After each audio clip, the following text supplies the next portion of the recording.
नमस्कार दोस्तों, मैं सुमित तोंगड़ आपके अपने यूट्यूब चैनल वर्दी आजकल 24 पर स्वागत करता हूं।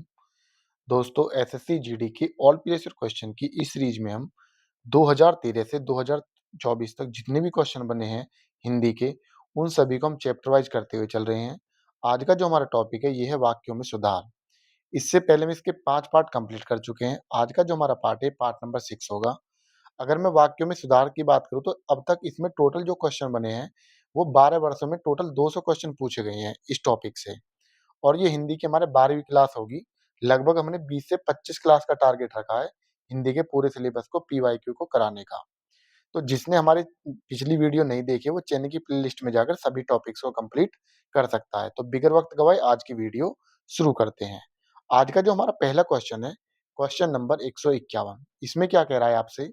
इसमें पूछा है पहले क्वेश्चन में आपसे कि ये बताइए कि शुद्ध वाक्य का चयन करना है। आपके आपके समक्ष 4 ऑप्शन है। आपको शुद्ध वाक्य बताना है कि चारों में से कौन-सा है। तो पहला देखते हैं, पहला ऑप्शन क्या है? विश्वेश्वर ने 2 मकान खरीदे। तो ये बिल्कुल हमारा सही है।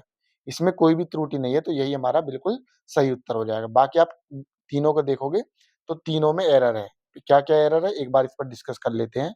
वह बैठे और एक कहानी सुनाया। तो ये इसका सही रूप होगा, वह बैठा और एक कहानी सुनाई। पत्नी ने एक पत्र लिखा हो जाएगा। मैंने आज भात नहीं खाया हूँ। तो या तो इसका ये रूप होगा कि मैं आज भात नहीं खाया हूँ, या मैंने आज भात नहीं खाया। तो इसका ये शुद्ध रूप हो जाएगा। तो तीनों में एरर है। बाकी एक जो शुद्ध वाक्य है, वो कौन-सा हो जाएगा? हमारा ऑप्शन नंबर 1 हो जाएगा। Next question, question number 152। इसमें कह रहा है राम और श्याम विद्यालय जा रहे हैं। तो इसमें पूछा है कि कौन से में अशुद्धि है।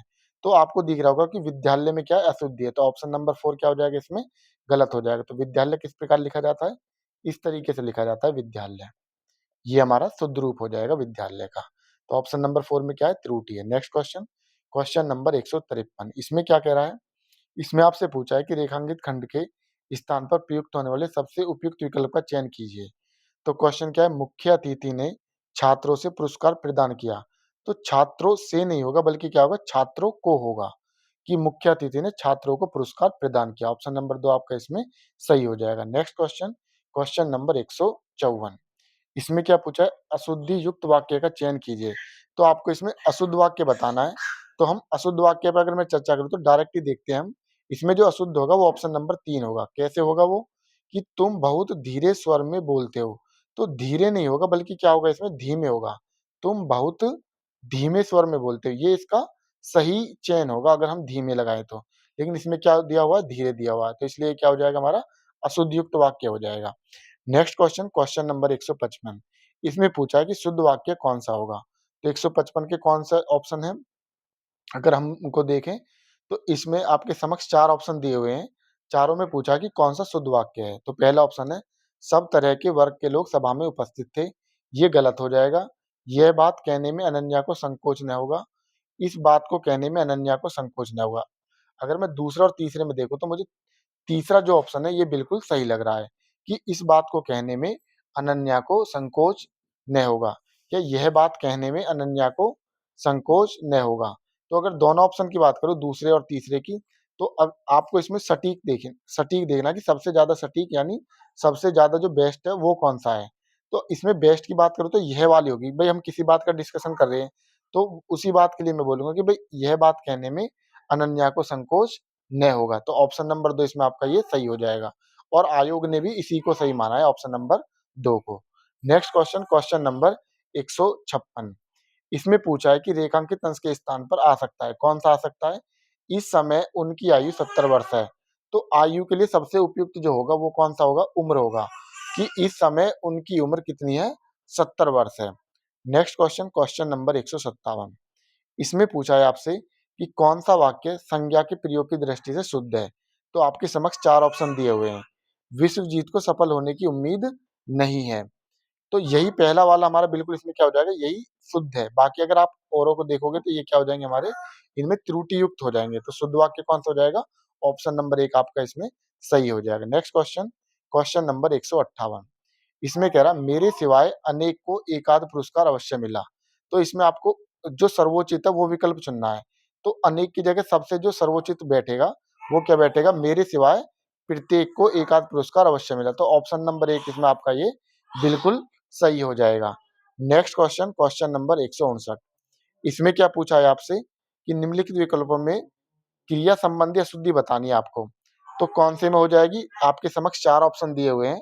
चारों में अगर आप देखोगे तो इसमें जो आप देखोगे ऑप्शन नंबर 3, कृपया 1 गिलास पानी बुझाइए, तो बुझाइए नहीं होगा बल्कि क्या होगा? दीजिए। कृपया 1 गिलास पानी दीजिए। तो कौन से में क्रिया संबंधी अशुद्धि हो जाएगी? ऑप्शन नंबर 3 में हो जाएगी। बाकी तीनों विकल्प सही हैं। लेकिन आपका अशुद्धि वाला पूछा है तो ऑप्शन नंबर 3 इसमें आपका ये सही हो जाएगा। Next question, question number 160। इसमें क्या पूछा? शुद्ध वाक्य बताना है आपको ऑप्शन नंबर क्वेश्चन नंबर 160 में। तो इसका अगर मैं शुद्ध की बात करूं तो डायरेक्ट इसमें आपका शुद्ध जो होगा वो ऑप्शन नंबर 4 होगा। तुमने इस बार अधिक परिश्रम किया इसलिए सफलता की आशा है। तो ये ऑप्शन नंबर 4 आपका सही हो जाएगा। बाकी अगर आप तीनों ऑप्शन पे नजर डालोगे तो इनमें क्या है, कहीं ना कहीं इसमें अशुद्धियां हैं। ठीक है, तो नेक्स्ट क्वेश्चन की तरफ बढ़ते हैं। Question number 161।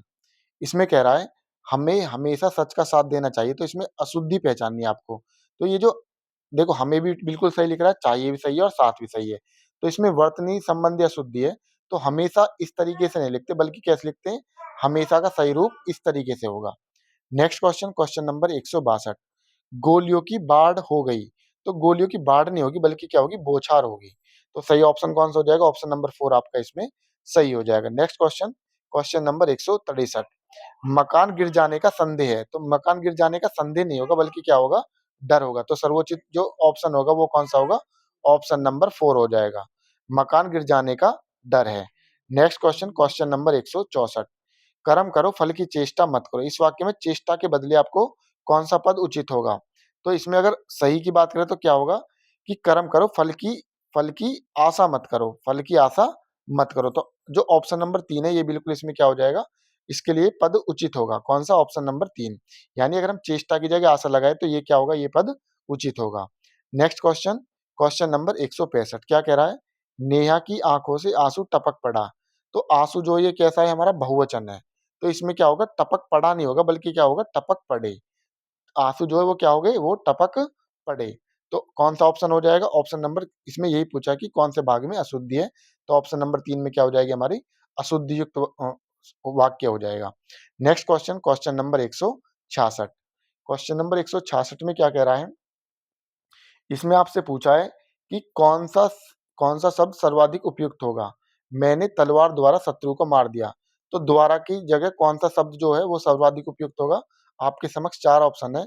मैंने तलवार द्वारा शत्रु को मार दिया। तो इसमें सही जो रूप होगा, मैंने तलवार से, किससे? मैंने तलवार से शत्रु को मार दिया। ऑप्शन नंबर 3 आपका सही हो जाएगा। Next question, question number 167। इसमें क्या कह रहा है? तुम्हारा गांव किधर को है। इस वाक्य में अशुद्धि पहचाननी है आपको। तो इसका जो सही रूप होगा वो पहले ये होगा कि तुम्हारा गांव किधर है। तो ये जो को है ये नहीं आएगा। तो कौन सी में अशुद्धि है? किधर को में अशुद्धि है। तो ऑप्शन नंबर 1 आपका सही हो जाएगा। Next question, question number 168। अंधों में काना राज। इसमें क्या दिया हुआ? अंधों में काना रानी दिया हुआ है। तो रानी नहीं होता बल्कि क्या होता है ये कहावत?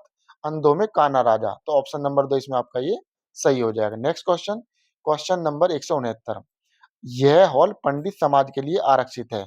तो क्वेश्चन में पूछा कि रेखांकित पद के स्थान पर कौन सा शब्द आ सकता है? तो इसमें जो सर्वोचित जो शब्द है वो शिक्षित होगा। कौन सा होगा? शिक्षित होगा।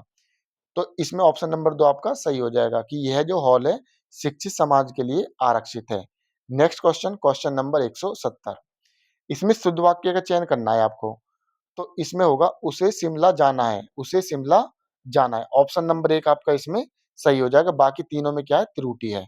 Next question, question number 171। इसमें पूछा है कि आपके दिए गए शब्द का पर्यायवाची ज्ञात कीजिए। तो घर का पर्यायवाची जो बैठेगा इन चारों ऑप्शन में से कौन सा आएगा? इनमें आएगा ऑप्शन नंबर 4। घर का पर्यायवाची क्या हो सकता है?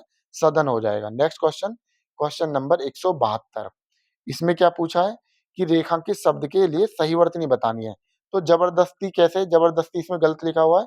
तो जबरदस्ती की जो सही वर्तनी होगी वो ऑप्शन नंबर 1 होगा। तो जबरदस्ती किस तरीके से लिखा जाता है? इसकी जो सही वर्तनी है वो ऑप्शन नंबर 1 है। Next question, question number 173। योगी महाराज ने मृत्यु को जीत लिया है। तो इसमें पूछा क्या है कि एक सार्थक शब्द बताना है। यानी जो मृत्यु को जीत लेता है उसके लिए सार्थक शब्द क्या होता है? मृत्युंजय होता है। तो मृत्युंजय का क्या अर्थ होता है? जिसने मृत्यु को जीत लिया हो। नेक्स्ट क्वेश्चन, क्वेश्चन नंबर 174, वह सायंकाल के समय आया था जब मैं नहीं था। तो इसमें ये पूछा क्या है आपसे, रेखांकित शब्द के लिए सही शब्द वाले विकल्प का चयन करना है। तो अगर मैं 174 में सही चयन की बात करूं तो ऑप्शन नंबर 1 को आप पढ़ोगे, वह सायंकाल आया था जब मैं नहीं था, तो यही सही हो जाएगा इसमें। इसका जो उपयुक्त बैठेगा, बिल्कुल जो सर्वोचित सही बैठेगा, वो आपका ऑप्शन नंबर 1 बैठेगा, बाकी तीनों में क्या है? त्रुटि है। नेक्स्ट क्वेश्चन, क्वेश्चन नंबर 175, इसमें पूछ रहा है कि वह अचानक ही घर आ गए।